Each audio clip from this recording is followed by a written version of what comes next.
berdoa baik. Terima kasih Tuhan Yesus untuk penjagaanmu pada kami. Di sini kami sudah berkelas sudah berkumpul di ruangan ini untuk membayar kebenaran. Kita dari Tuhan dan kami dari komunitas akan mempresentasikan bahwa mendapatkan hasil keputusan ini dengan Tuhan yang mau menjadi kami yang berdoa. Ini kami dari kami adalah agar dari kami sedang mempresentasikan hasil ini. Terima kasih Tuhan Yesus yang berdoa. Terima kasih atas kesempatan yang diberikan kepada kami kelompok 4. Saat ini kami kelompok 4 akan mempresentasikan hasil kerja kami. Kepada teman untuk mempresentasikan kesempatan.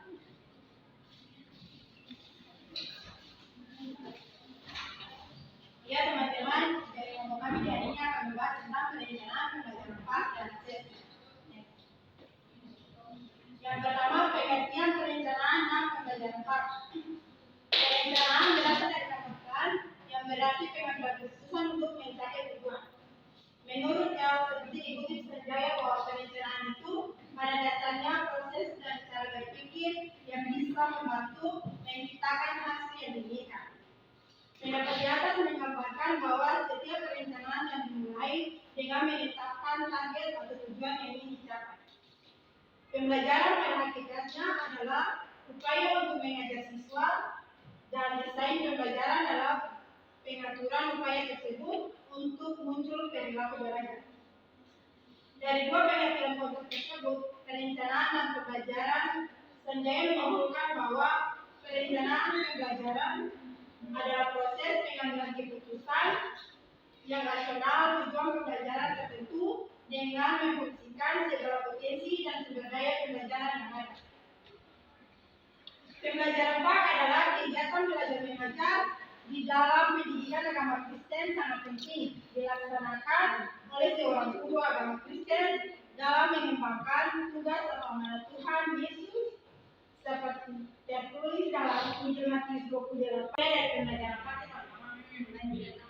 Pembelajaran PAK adalah kegiatan belajar mengajar di dalam pendidikan agama Kristen sangat penting dilaksanakan oleh seorang guru agama Kristen dalam mengembangkan tugas atau amanat Tuhan Yesus seperti tertulis dalam Injil Matius 28 ayat 19 sampai 20.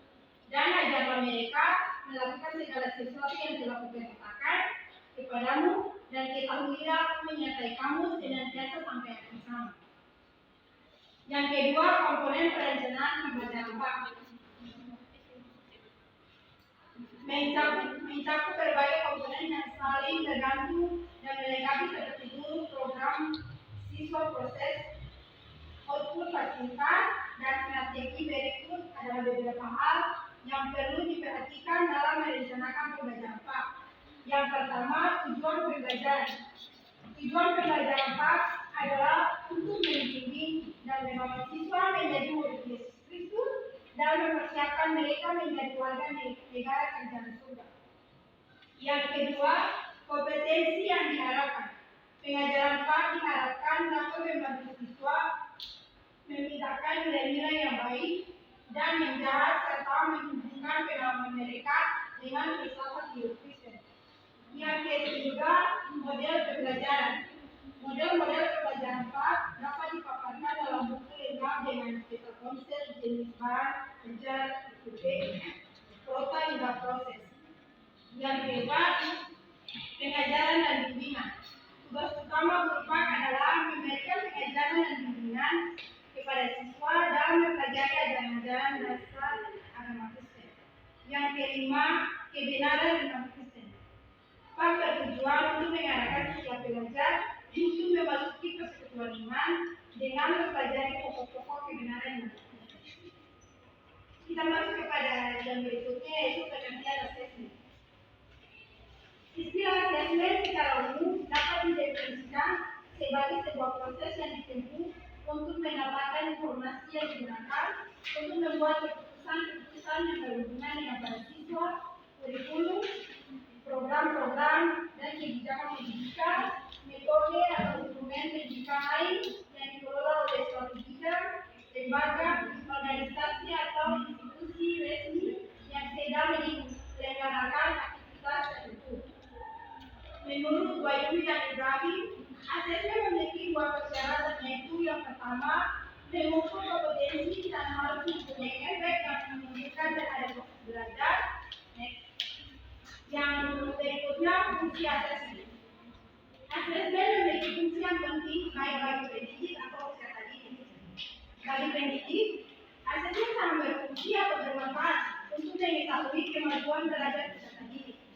Selain itu, sebagai salah satu cara untuk mengetahui kelemahan-kelemahan strategi mengajar dalam proses belajar mengajar. Kemudian, memperbaiki proses belajar mengajar tersebut dan menentukan kelulusan peserta didik. Fungsi asesmen bagi peserta didik untuk mengetahui kemampuan dan hasil belajarnya serta memperbaiki cara belajar dan menumbuhkan motivasi belajar bagi peserta didik.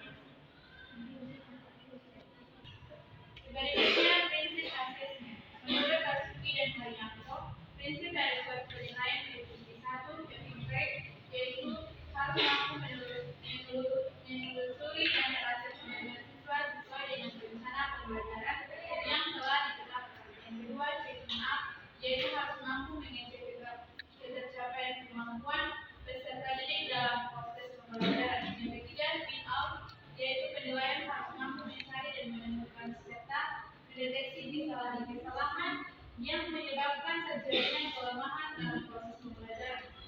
Yang keempat, summing up, yaitu penilaian harus mampu menentukan apakah peserta didik telah mencapai kompetensi yang ditetapkan atau belum.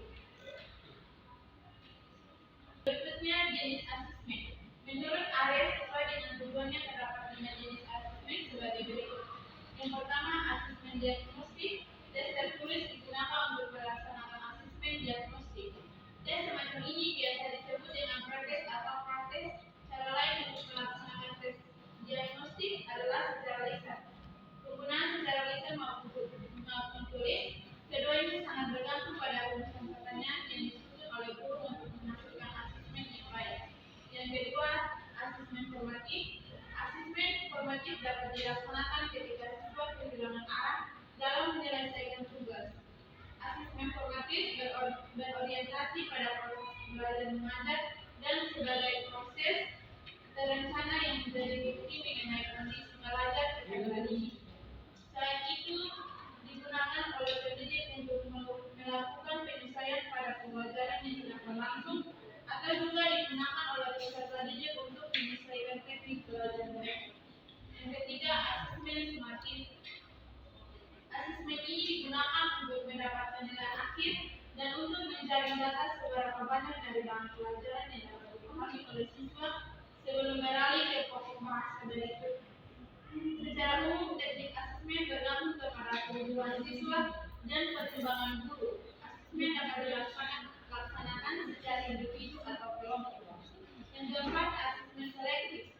Asesmen selektif adalah penilaian yang dilaksanakan untuk menyeleksi atau menyaring peserta didik untuk mewakili sekolah dalam lomba-lomba tertentu. Selain itu, untuk kepentingan yang lebih luas, penilaian selektif, misalnya seleksi penerimaan peserta didik baru atau seleksi yang dilakukan dalam rekrutmen tenaga kerja. Sasaran seleksi dapat berupa kecakapan, bakat, minat, sikap, interaksi, dan sebagainya.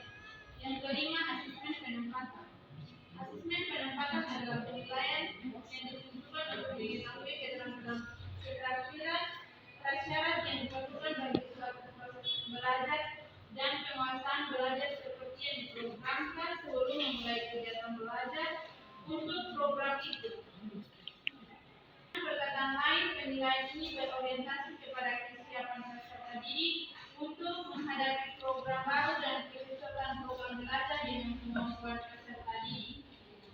Dan penilaian dilaksanakan bila mana ada kebutuhan untuk menempatkan setiap murid pada program pendidikan atau program belajar mengajar yang sesuai dengan kemampuannya.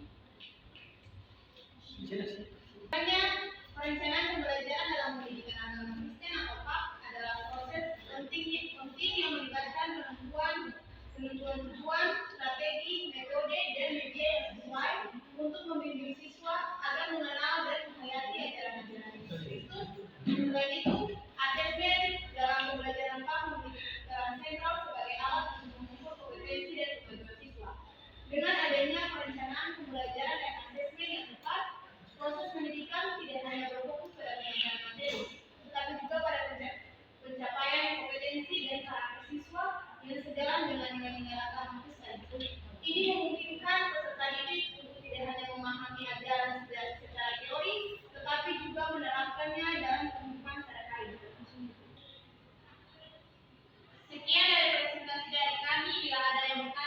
akan memberi jawaban utarakan.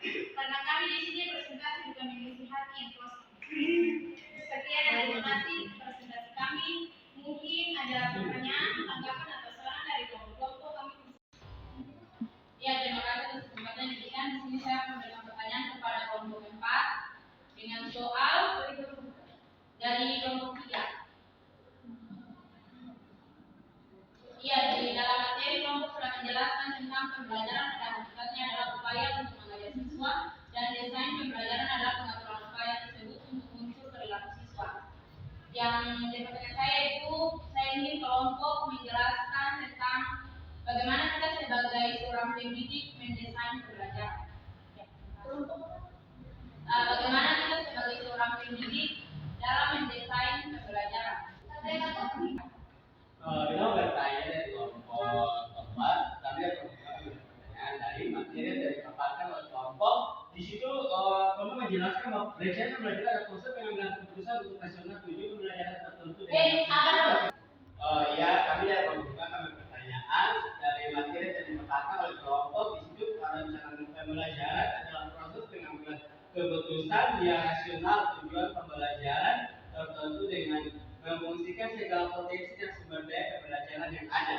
Dan yang pertanyaannya kita itu mengambil keputusan seperti apa untuk keputusan yang nasional untuk tujuan pembelajaran seperti apa, terus dan segala potensi dan sumber daya pembelajaran seperti apa. Terima kasih.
Pengambilan keputusan nasional dalam tujuan pembelajaran itu seperti apa? Ya, jadi untuk pendekatan nasional dalam pendidikan adalah sebuah pendekatan dalam membentuk kepribadian anak didik dengan cara memberikan pemahaman yang benar dan tepat tentang sesuatu perbuatan yang akan dikerjakan.